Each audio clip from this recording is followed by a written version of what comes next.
نحمده ونصلي على رسوله الكريم أما بعد فأعوذ بالله من الشيطان الرجيم بسم الله الرحمن الرحيم قل هو الله أحد الله الصمد لم يلد ولم يولد ولم يكن له كفوا أحد محترم اساتذہ کرام اور میری پیاری بہنوں، السلام علیکم ورحمۃ اللہ وبرکاتہ۔ میں کوئی مقرر نہیں ہوں کہ تقریر کر سکوں، مگر چند دنوں مدرسے میں رہ کر جو کچھ سیکھا آپ کے سامنے پیش کرنا چاہتی ہوں،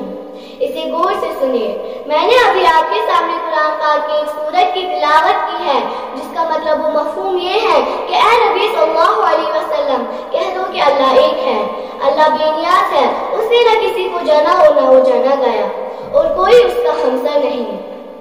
محترم اساتذہ کرام اور میری پیاری بہنوں، جب ہم کسی مشین کو دیکھتے ہیں تو کہتے ہیں اس کو کسی انسان نے بنایا ہے، یہ اپنے آپ نہیں بن گئی ہے، حالانکہ بنانے والے کو ہم نے نہیں دیکھا۔ اسی طرح چاند، سورج، آسمان و زمین کو بھی کسی نے بنایا ہے، حالانکہ بنانے والا ہمیں نہیں دکھائی دے رہا ہے، اسی بنانے والے کا نام اللہ ہے۔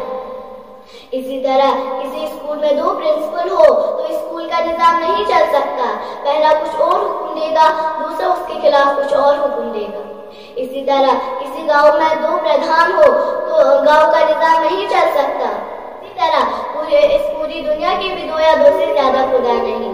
ورنہ اس دنیا کا نظام نہیں چل سکتا۔ اسی طرح چاند، سورج، آسمان و زمین سب اپنے اپنے کاموں کی پابندی کر رہے ہیں، جس سے یہ پتہ چل رہا ہے کہ ان سب کا مالک صرف ایک ہی ہے، اور وہ اللہ رب العزت ہے۔